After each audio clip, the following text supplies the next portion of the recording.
सभी दर्शकों को नमस्कार। आज की जो डिबेट है वो अवध ओझा सर से हुई है। न्यूज़ रूम के जो पैनलिस्ट थे उन्होंने बहुत ही अच्छी तरह से उनको सवाल किए कि उन्होंने राजनीति क्यों पसंद की और उन्होंने आम आदमी क्यों पसंद की। इसके बारे में पूरी डिबेट आपको देखनी होगी। उससे पहले आप चैनल पर नए हो तो चैनल को सब्सक्राइब कीजिए और वीडियो को ज़्यादा से ज़्यादा शेयर कीजिए। ओझा यूपीएससी कोच हैं और अवध नेता ओझा हैं सर आम से आदमी जो पार्टी के। क्वेश्चन पूछे गए ओझा उसको सर, आप सवाल ध्यान ये से है सुनिए। कि ये पूरी डिबेट को गमछा आप ध्यान से सुनिए। डाले हुए ओझा सर अब आम आदमी पार्टी की टोपी पहनेंगे, तो इतनी सारी पार्टियां थी, आम आदमी पार्टी क्यों?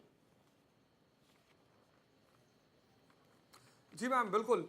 जिस पार्टी ने एजुकेशन की इतनी बड़ी अलख जगा दी कि दिल्ली को एजुकेशनल लेबोरेटरी बना दिया कि विदेशियों को भी तारीफ करनी पड़ी, पहली चीज़। और दूसरी चीज़, जितना इतना ससम्मान और प्रेम का निमंत्रण दिया, और वो भी इस आधार पे दिया कि हम चाहते हैं कि हमारी जो शिक्षा की विकास धारा है उसमें आप हमारे सहयोगी बने, तो फिर तो इधर आना ही था। ओझा सर हमारे साथ यहाँ पे स्टूडियो में हैं आशुतोष और हर्षवर्धन त्रिपाठी, वो भी आपसे सवाल पूछेंगे।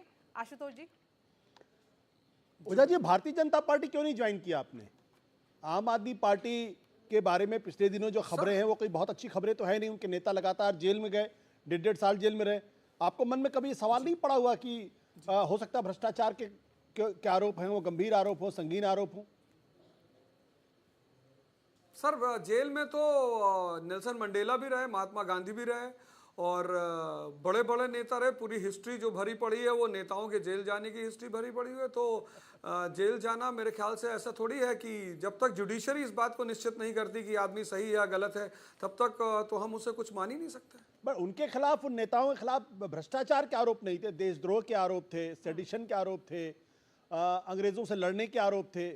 मुझे नहीं लगता कि महात्मा गांधी के ऊपर कोई भ्रष्टाचार के आरोप लगे हों या नेल्सन मंडेला के ऊपर कोई भ्रष्टाचार के आरोप लगे हों। ने भी बहुत अच्छे से सवाल पूछा है। जी सर, आरोप लगाना तो आरोप तो कोई किसी पे भी लगा सकता है सर।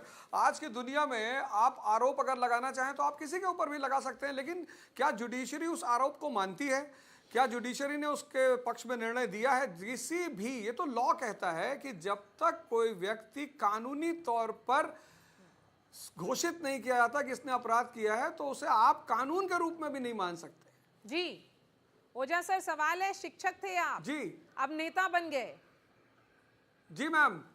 ऐसा मैम, क्यों? डॉक्टर राम मनोहर लोहिया और सर्वपल्ली राधाकृष्ण जी जी मैं बोल रहा हूँ ना, डॉक्टर राम मनोहर लोहिया और सर्वपल्ली राधाकृष्णन जी का कहना है कि देश में जो अच्छे ब्रेन्स हैं उन्हें या तो शिक्षा की तरफ जाना चाहिए, टीचर बनना चाहिए, और या राजनीति की तरफ जाना चाहिए। डॉक्टर राम मनोहर लोहिया इकोनॉमी से पीएचडी करके रखा था उन्होंने।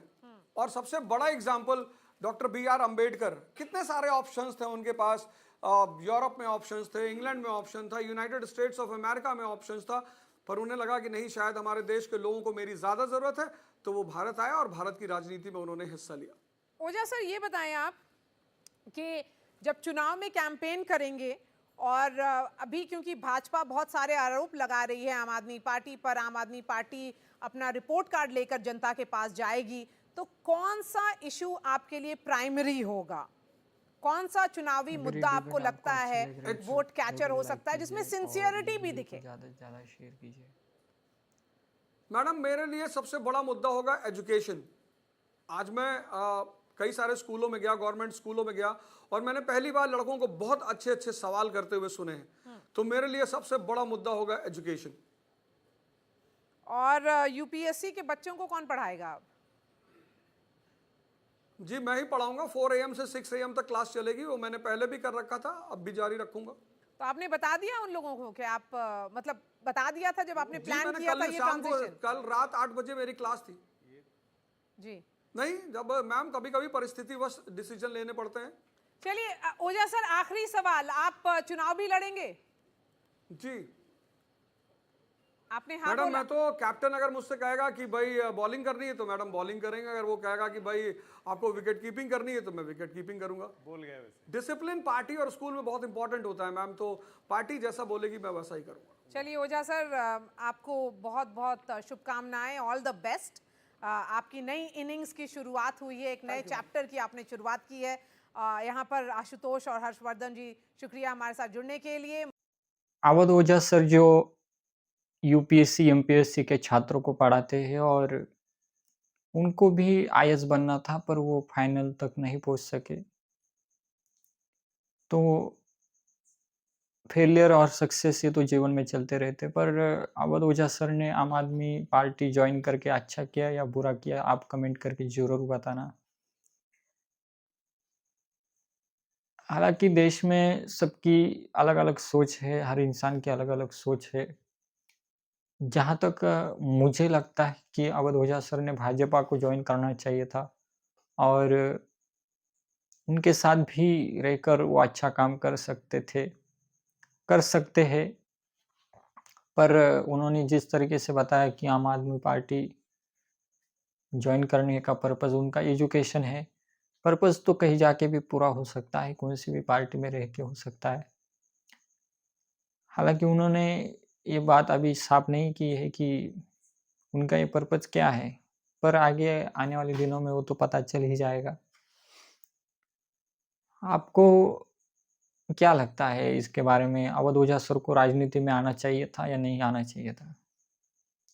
या अपने छात्रों को ही पढ़ाने का काम उनको करना चाहिए था, आपको क्या लगता है?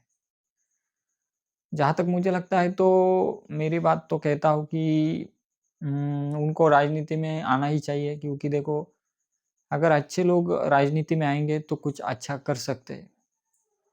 राजनीति में एक पावर है। राजनीति में वो दम है कि वो कुछ भी कर सकता है इंसान वहाँ पे।